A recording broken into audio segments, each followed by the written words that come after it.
once again, Elwood City Limits listeners, neighborhood denizens, and welcome to, I can't believe it's this quick either, the Season 23 recap of course, Arthur, Season 23, here on Elwood City Limits. Will Young here, your host, and thank you for joining us for this one.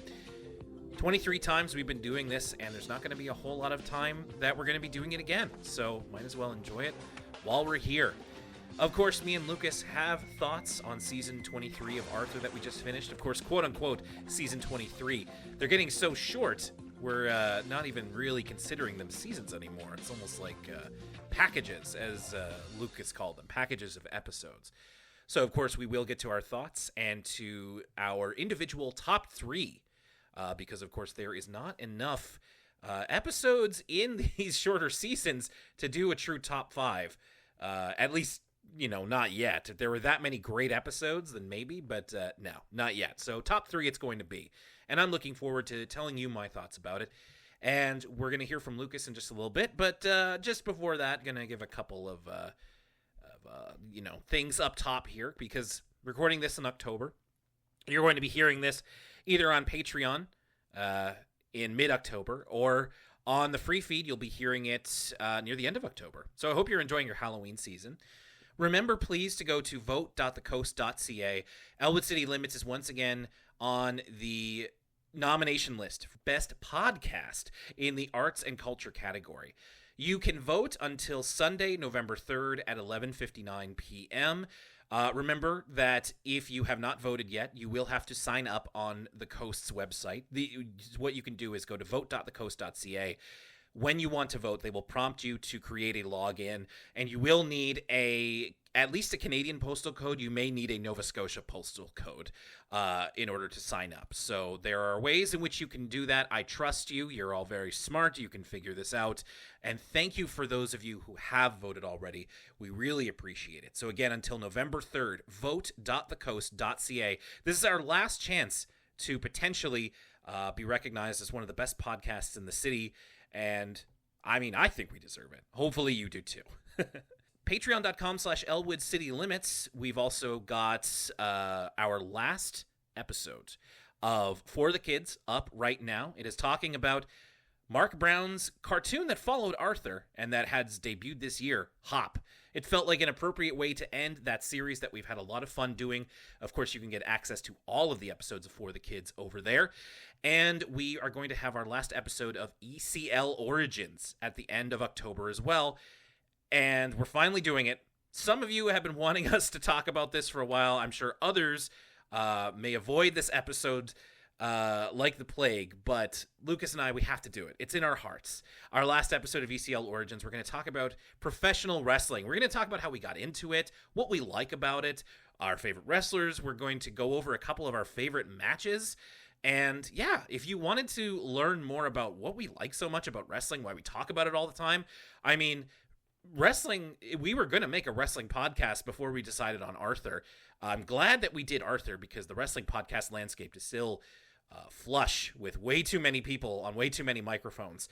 But if you've ever been curious about why exactly we like this, please check this one out at the end of the month. Patreon.com/Elwood City Limits for the final ECL Origins. I also will quickly give shout-outs here, as we like to do, to our ECL patrons. So want to say thank you to people like Christine Wong, Shayna Bennett, and William Moore. Thank you to Hannah Lee and Kevizard Edits and Bob Yee. Thank you to Anthony Williams, Derek Richopo, Jack, and Jeff L. Thank you to Thunder Yetta and Ryui. Thank you to Vonnie G and Zara. And thank you to Dear Miss Elizabeth, a.k.a. Z. And thanks to everyone. Patreon.com/Elwood City Limits. Okay, that's the stuff that's not about Arthur out of the way. Let's head over to Lucas first. We're going to hear his thoughts. And yes, he did watch a very important episode of this season. I made sure of it. So let's see where and if it ranks in his top three of the season. Hey everybody, Lucas here. Just recording this on my lunch break. Season 23, if you could call it that. I feel like that's the joke of these kind of late period as Will calls them, Arthur OVAs. Can't really do a top 3 even, because there's just 5 episodes in the thing. And I would say that, taking it all as a whole, I've enjoyed it. Of these kind of shorter seasons, I thought that this was a pretty good one.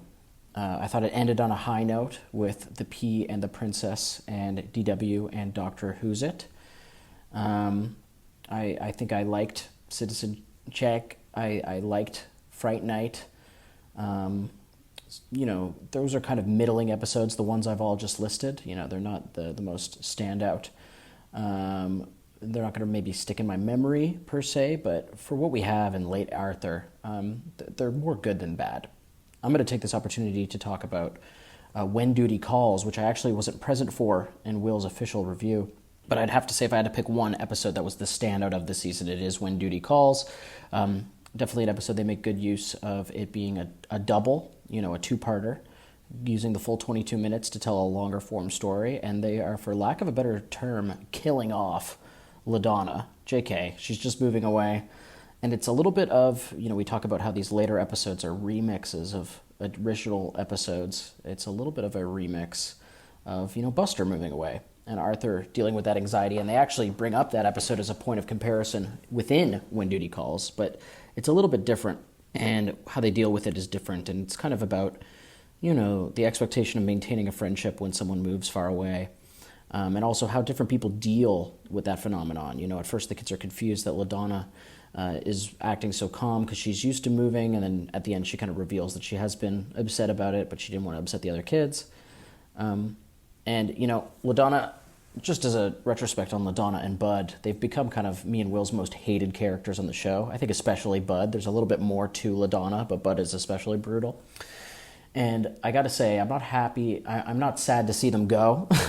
I'm excited that there's hopefully, if they keep the continuity, no more LaDonna and Bud to come. They certainly, I don't think, were much of an addition to the cast. And in fact, I think they brought some ensemble episodes down with the focus on them. But this is probably, in LaDonna's case, the best she's ever been used. She's kind of barely in the episode, which is interesting. It's more so focused on the other kids' reaction to her leaving, and maybe that's why I like this episode so much. If it was more LaDonna-focused, perhaps I wouldn't like it as much. But I think that it's the classic case of, it's funny, and dealing with a nuanced subject matter, a complicated emotional moment in a kid's life. This is a classic case of, it's one of those episodes that Arthur does best, and I think it should be commended for that. And I think it's, I like that there's an arc to the LaDonna thing, in a way. So yeah, that's kind of my thoughts, very brief, as I'm recording this in the break room at my work.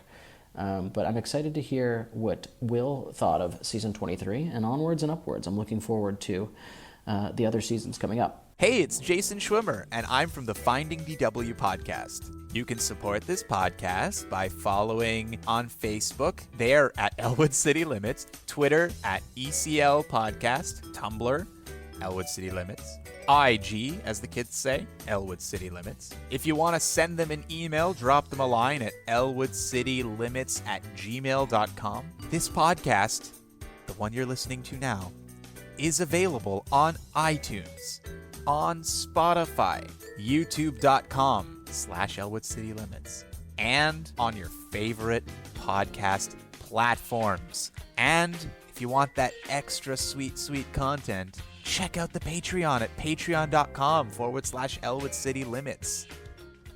How'd I do? Thank you, Lucas. Well, season 23, I kind of expected that this deep into Arthur, my feelings about the seasons, the episodes, would be, I guess, muted, I suppose. It didn't feel like Arthur was ever going to hit the heights that it ever really hit during the best of times.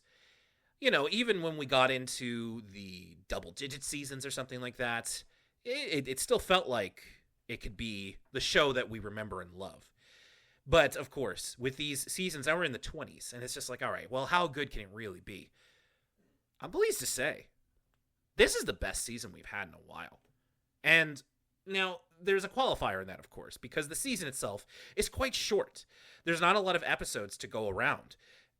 So, as I've said before, with these short seasons, if you want your episodes to stand out, you really got to start off. You can't really have. We've had seasons before where it's like, yeah, well, okay, we didn't start great, but we can make it up as we go along. We can keep going. But season 23 started really good and then just kind of got better. Minus that last episode. I thought that last episode was just okay. But I really have to commend it for not really wasting any time. A lot of the episodes were very high quality. There was a few to pick from for my top 3, which I'll get into in a moment. And I really have to appreciate the fact that they used limited time. You know, these episodes broadcast over a single week. And they made something that really, really worked. So I got to give them props for it. You know, I don't want to say that at this point Arthur is like back. It's we're kind of past those, you know, past those kinds of discussions. I really don't like comparing Arthur in the 20s, the 20s seasons to like classic Arthur. It feels unfair. It's like the whole thing going on right now with The Simpsons, where people who are still watching The Simpsons will say that, like, actually, this new episode that just came out, it's just as good as classic Simpsons. Really, it can be good on its own without having to compare it. And I think I begin to resent the comparison. And even me, somebody who is like, oh, the oldest seasons of Arthur are the best ones, just like, I even kind of want to move away from that. So I want to celebrate the fact that this was quite a good season. And I will tell you why through my 3 choices for my top 3 episodes of the season. We'll start with number 3. That would be Fright Night. Again, Arthur is able to make a really fun episode with a great guest. I loved R.L. Stine in this, and very appropriate for the season that we're in right now. This one just felt very fun in a way that Arthur naturally can be. You know, it didn't feel like it was aping anybody else's style. It was just a fun idea and a little bit of a loving tribute to Goosebumps, which I appreciate through the use of R.L. Stine and those sorts of tropes that you would see in the Goosebumps books or the Goosebumps show. So yeah, that one it was not only part of like a great episode front to back, but it was also just like a lot of fun. And sometimes like the fun episodes of Arthur in the later part of the series are like, yeah, well, it's like fun for kids, but not for me. No, I actually did quite like this quite a bit.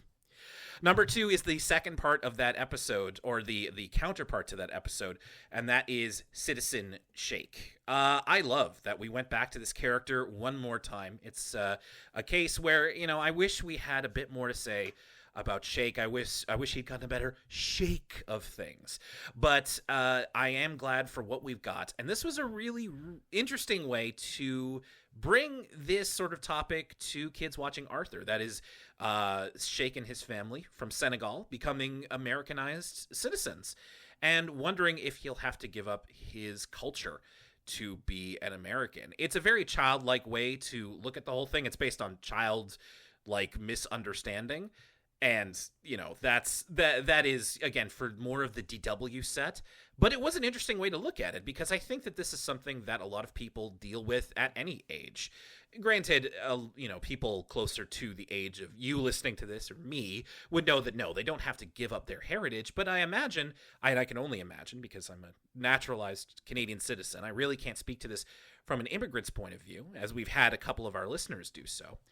But I think that it does represent that in a way that felt true and helped me to understand a little bit better how assimilation into a new country can be such a life-changing event, and really what has to be reckoned with when you do that. And it was done in a way that both kids and adults could understand. So I really liked this. I thought they did it great justice, and I am very glad to have seen Shake one more time. Maybe, you know, in another world, he would have been a more consistent DW pal. But for what it is, he got the second best episode of the season. I mean, you knew this was going to be number 1. If you've been listening to all the episodes, this is the one that I covered with Jenna Buck here at number 1, When Duty Calls. I mean, first of all, they managed to make an episode about LaDonna and Bud that that we are actually positive on. So I'm very pleased about that. But When Duty Calls, it's the double episode of the season. And as I said before, and recency bias has cooled a little bit, So if you thought maybe I was being a little bit too forthright, or maybe just exaggerating a little bit, I do think that, especially for this era of Arthur, and sorry to bring it back to eras again, but this is like top quality Arthur stuff.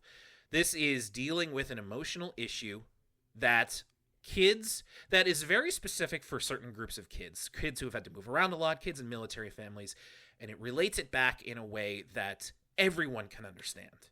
And they did it through a character that Lucas and I don't really like all that much. I mean, one character we really don't like, but another character we are just kind of meh on. And it helped me to endear her to us, to me at least, a little bit. I can't speak for Lucas. I'm recording this before I get his audio, so I don't know where it's going to end up on his list, if at all. Hopefully, it did kind of bring him around, but it definitely brought me around.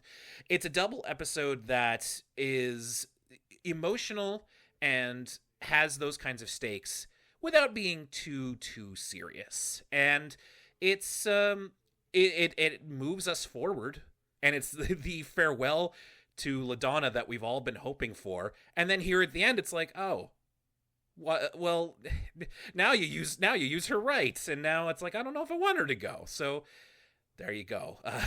When Duty Calls is a great episode, and like I definitely go into more detail about it in the episode with Jenna Buck, but I knew as soon as we were done, I was like, I don't think anything's getting better than that, to the point of like, this is one of the late Arthur episodes that I would put up there with the best of any season. So I really appreciate the artists, the writers, the creatives on the Arthur team that managed to put this together, and it's like they still have it, and that's what makes me excited to see the rest of the show, because I literally, like, I haven't seen any of these episodes, so I hope that we can still get these diamonds in the rough from these parts of Arthur that a lot of people our age stop paying attention to. What more lies around the corner? I'm really interested to find out, and that's what's going to be on deck as we end off this recap here. So, as I said, we are going to have in October on Patreon, we will have our last episode of ECL Origins. That'll be coming out the week after you hear this. Of course, there will be a preview on the free feed. When we get into November, we'll be getting into season 24. And this one that you're listening to right now, we're not going to have one like this for season 24. What I mean is, season 24 really only has 2 episodes in it. In case you didn't know, over at youtube.com/Elwood City Limits, I created a video essay, like a very short video essay about The Great McGrady, which is remade in season 24. So I highly recommend you go check that out. I did some hard work on it. I'm quite proud of it. But that covers the episode that's smack dab in the middle of season 24. So we've got the first episode and the last episode of season 24 to cover. And so when we get to the last episode of season 24, listen, I'm not going to split up into a recap episode. We're just going to be like, hey, what was your favorite episode? And so 2 ECL episodes from now will also be the season 24 recap episode. It's going to be wild. It's such a strange time in this podcast's life as we are getting closer and closer to wrapping up Arthur. But we've got so much more fun stuff on the way too. We're going to talk about season 24. We've got the Great McGrady video episode that you can check out. We've got more Patreon stuff that's coming your way in November. There's one that I'm really looking forward to that is going to feature one of our longtime supporters and collaborators. That's going to be Patreon exclusive. And me and Lucas are going to be recording something else as well that's going to be headed your way in November. So please stick around to the Patreon. And once we hit the end of season 24, I'm going to give you the full overview of how things are going to go in terms of what the rest of the year looks like. For now, I don't want to overload you with information. So we've got stuff coming to Patreon. Coming up in November, we're going to be covering Arthur season 24, and we've got new Patreon offerings that I really am looking forward to recording. Thank you very much for listening to this season recap of what turned out to be a great Arthur season 23. My name's Will Young, and for Lucas Mancini, thanks for listening to Elwood City Limits, and we'll see you next time.